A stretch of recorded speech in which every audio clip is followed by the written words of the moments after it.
শুনছিলেন শিরোনাম, এবার বিস্তারিত। অন্তর্বর্তী সরকারের প্রধান উপদেষ্টা অধ্যাপক ডক্টর মোহাম্মদ ইউনূস বলেছেন, বাংলাদেশের গণতান্ত্রিক উত্তরণে আসন্ন নির্বাচন একটি গুরুত্বপূর্ণ অধ্যায় হিসেবে বিবেচিত হবে। এটি নির্বিঘ্ন ও উৎসবমুখর পরিবেশে আয়োজনে তিনি সশস্ত্র বাহিনীর সদস্যদের দক্ষতা ও পেশাদারিত্বের সঙ্গে দায়িত্ব পালনের আহ্বান জানিয়েছেন। শুক্রবার সশস্ত্র বাহিনী দিবস উদযাপন উপলক্ষে আয়োজিত এক সংবর্ধনা অনুষ্ঠানে বক্তব্যকালে তিনি এই আহ্বান জানান। ঢাকা সেনানিবাসের সেনাকুঞ্জে অনুষ্ঠানটি হয়।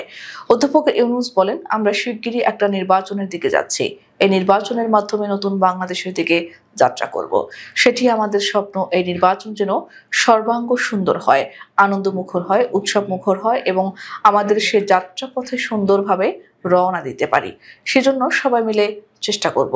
2024-এর ছাত্র জনতার অভ্যুত্থান এবং চলমান দেশ পুনর্গঠন ও সংস্কার কাজেও সশস্ত্র বাহিনী বরাবরের মতোই মানুষের পাশে দাঁড়িয়ে অব্যাহতভাবে দেশের মানুষের আস্থার প্রতিদান দিয়ে যাচ্ছে। ভূমিকম্পে দেশের বিভিন্ন জেলায় ঘরবাড়ি ধসে এবং অন্য দুর্ঘটনায় হতাহতের খবরে গভীর শোক ও দুঃখ প্রকাশ করেছেন বিএনপির ভারপ্রাপ্ত চেয়ারম্যান তারেক রহমান। শুক্রবার এক শোক বার্তায় ক্ষতিগ্রস্ত মানুষদের সংহতি ও সহানুভূতি প্রকাশ করেন তারেক রহমান। শোক বার্তায় তিনি বলেন, ঢাকার বিভিন্ন উঁচুতল ভবন সহ দেশের বিভিন্ন অঞ্চলে ব্যাপক ক্ষয়ক্ষতি এবং এ পর্যন্ত প্রাপ্ত তথ্য মতে 6 জনের প্রাণহানি ও 2 শতাধিক মানুষ আহত হয়েছেন। বাংলাদেশের প্রবল ভূমিকম্পে মানুষের প্রাণহানি এবং ক্ষয়ক্ষতিতে আমি গভীরভাবে শোকাভিভূত। এই ভয়াবহ প্রাকৃতিক দুর্যোগে আমি ক্ষতিগ্রস্ত মানুষদের সংহতি ও সহানুভূতি প্রকাশ করছি। তারেক রহমান বলেন, বিএনপি ভূমিকম্পে ক্ষতিগ্রস্ত মানুষদের পাশে রয়েছে। আমি ভূমিকম্পে নিহতদের বিদেহী আত্মার মাগফিরাত এবং তাদের শোক সন্তপ্ত পরিবারের সদস্যদের প্রতি গভীর সমবেদনা ও আহত মানুষদের আশু সুস্থতা কামনা করছি। মহান আল্লাহ আমাদের সবাইকে হেফাজত করুন। রাজধানীর সেনাকুঞ্জে সশস্ত্র বাহিনী দিবস উপলক্ষে আয়োজিত অনুষ্ঠানে জাতীয় নাগরিক পার্টির আহ্বায়ক নাহিদ ইসলাম, প্রধান উপদেষ্টা ডক্টর মোহাম্মদ ইউনূস ও বিএনপি চেয়ারপারসন বেগম খালেদা জিয়ার সঙ্গে সাক্ষাৎ করেছেন। শুক্রবার বিকেলে সেনাকুঞ্জে তাদের মধ্যে এই সৌজন্য বিনিময় হয়। সেমিফাইনাল ম্যাচে ভারত এ দলকে হারিয়ে ফাইনালে উঠেছে বাংলাদেশ এ। সেমিফাইনালে বাংলাদেশের কাছে ভারত হেরেছে সুপার ওভারে। শেষ ওভারে ম্যাচ জমিয়ে তুলে ভারতীয় ব্যাটাররা ম্যাচ গড়ায় সুপার ওভারে। বাংলাদেশ ভারত সহ সেমিফাইনালের সব খেলা দেখেছে স্ক্রিন। কাতারের দোহায় বাংলাদেশ এ দল টসে হেরে আগে ব্যাট করতে নামে। নির্ধারিত 20 ওভারে 6 উইকেট হারিয়ে 194 রান তোলে আকবর আলীর দল। জবাব দিতে নেমে নির্ধারিত 20 ওভারে 6 উইকেট হারিয়ে 194 রান তোলে ভারত। ম্যাচ গড়ায় সুপার ওভারে। সেখানে ভারত 0 রানে অল আউট হলে 1 রান করে ফাইনালে উঠে বাংলাদেশ। বাংলাদেশের জাতীয়তাবাদী দলের চেয়ারপারসন বেগম খালেদা জিয়ার সঙ্গে সৌজন্য সাক্ষাৎ করেছেন বাংলাদেশ জামায়াতে ইসলামীর আমির ডাক্তার শফিকুর রহমান। শুক্রবার বিকেলে রাজধানীর সেনাকুঞ্জে সশস্ত্র বাহিনী দিবস উপলক্ষে আয়োজিত অনুষ্ঠানের ফাঁকে সৌজন্য সাক্ষাৎ করেন তারা। এ সময় একে অপরের সঙ্গে পারস্পরিক কুশল বিনিময় করেন ও শারীরিক সুস্থতার খোঁজ খবর নেন। ঢাকা সহ দেশের বিভিন্ন জেলায় 5.7 মাত্রার ভূমিকম্প অনুভূত হয়েছে।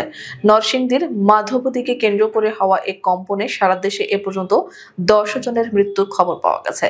এর মধ্যে রাজধানীর বংশালের কসাইটুলি এলাকায় একটি 5তলা ভবনের রেলিং ভেঙে নিচে পড়ে 3 পথচারী নিহত হন। এছাড়া রাজধানীর মুগদার মদিনাবাগ এলাকায় ভূমিকম্পে নির্মাণাধীন ভবনের রেলিং ধসে পড়ে মাকসুদ নামে এক নিরাপত্তা কর্মীর মৃত্যু হয়েছে। এদিকে রূপগঞ্জের গোলাকান্দাইল ইউনিয়নের ইসলামবাগ এলাকায় ভূমিকম্পের সময় একটি টিন শেড বাড়ির দেয়াল ধসে পড়ে 1 বছর বয়সী শিশু ফাতেমার মৃত্যু হয়। অন্যদিকে নরসিংদী সদর উপজেলার গাবতলী এলাকায় ভূমিকম্পের সময় বাড়ির সানসেট ভেঙে পড়ে ওমর নামে এক শিশু নিহত হয়।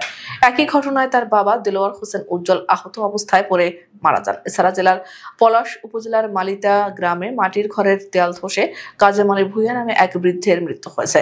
পাশাপাশি কাজের চর নয়াপাড়া গ্রামের নাসির উদ্দিন এবং শিবপুরের জয়নগর ইউনিয়নের আজকিতলা গ্রামের ফোরকান মিয়া ও ভূমিকম্পের প্রাণ হারিয়েছেন।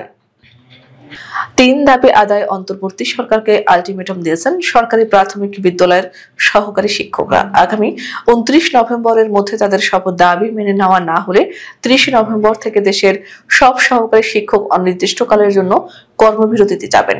শুক্রবার সকাল 11টার দিকে জাতীয় ক্লাবে আয়োজিত সংবাদ সম্মেলন থেকে এই ঘোষণা দেন প্রাথমিক শিক্ষক ও দাবি বাস্তবায়ন পরিষদের নেতারা।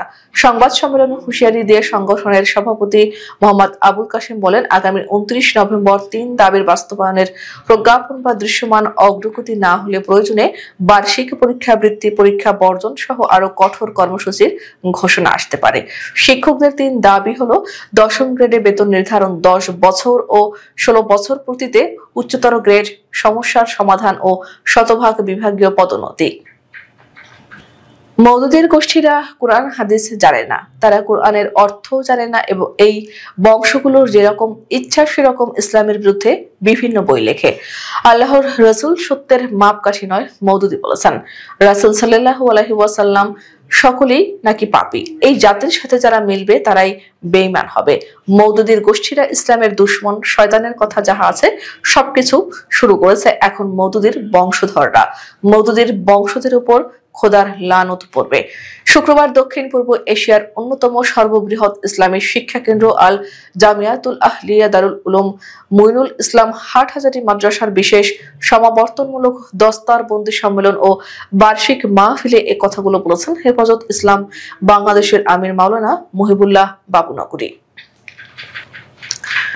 রাজধানীর পল্লবীতে যুবদল নেতা গোলাম কিবরিয়া হত্যা মামলায় গ্রেফতার মোহাম্মদ মোক্তার হোসেন ঢাকা মহানগর পুলিশের গোয়েন্দা শাখার হেফাজতে মারা গেছেন। শুক্রবার ডিএমপি একটি সংবাদ বিজ্ঞপ্তির মাধ্যমে তার মৃত্যুর বিষয়টি নিশ্চিত করে এবং 3 সদস্যের তদন্ত কমিটি গঠনের কথা জানান। গোলাম কিবরিয়া পল্লবী থানা যুবদলের সদস্য সচিব ছিলেন এবং পেশায় চিকিৎসা সরঞ্জাম সরবরাহকারী। গত সোমবার সন্ধ্যায় মিরপুর 12 নম্বর এলাকায় একটি দোকানে মুখোশধারী 3 সন্ত্রাসী কাছ থেকে গুলি করে তাকে হত্যা করে। এ ঘটনায় তার স্ত্রী সাবিহা আক্তার পল্লবী থানায় 5 জনের নাম উল্লেখ করে মামলা করেন। এরপর মামলাটি তদন্তের জন্য ডিবিতে হস্তান্তর করা হয়।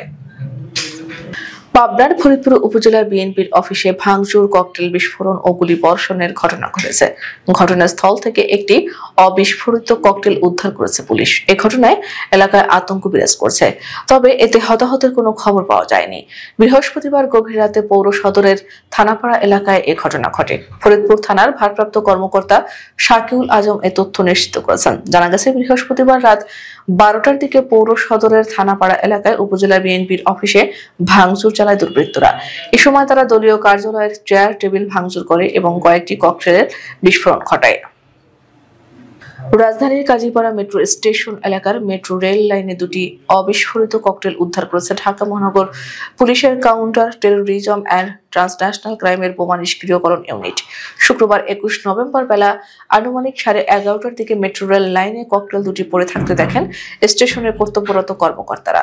পরে বিষয়টি সংশ্লিষ্ট কর্তৃপক্ষকে জানানো হয়। ডিএমপির সিটিটিসির স্পেশাল অ্যাকশন গ্রুপের উপকমিশনার জাহেদ পারভেজ চৌধুরী ঘটনাটি নিশ্চিত করেছেন।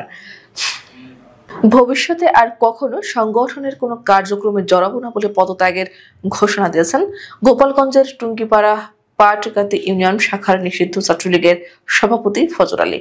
শুক্রবার বিকাল 4টায় টুঙ্গিপাড়া প্রেস ক্লাবে সংবাদ সম্মেলন করে পদত্যাগের ঘোষণা দেন তিনি।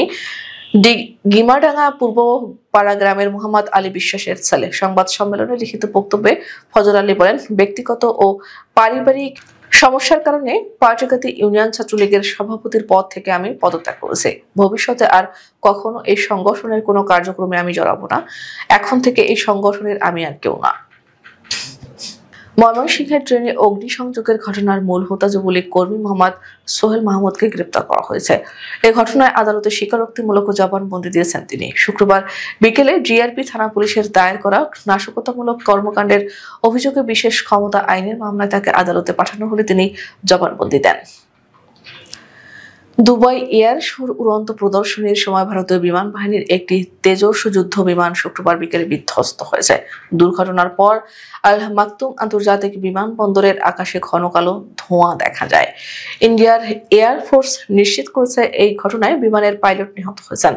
আইএএফ এক বিবৃতিতে জানিয়েছে, দুবাই এয়ার শোর আকাশে প্রদর্শনী চলাকালে একটি তেজস বিমান বিধ্বস্ত হয়। পাইলট গুরুতর আহত হন এবং পরবর্তীতে মৃত্যুবরণ করেন। আমাদের আগামীকাল দুপুরের শীর্ষ সংবাদ দেখার আমন্ত্রণ জানিয়ে এখনকার মতো বিদায় নিচ্ছি। দর্শক, ভিডিওটি শেষ পর্যন্ত দেখার জন্য আপনাকে অসংখ্য ধন্যবাদ।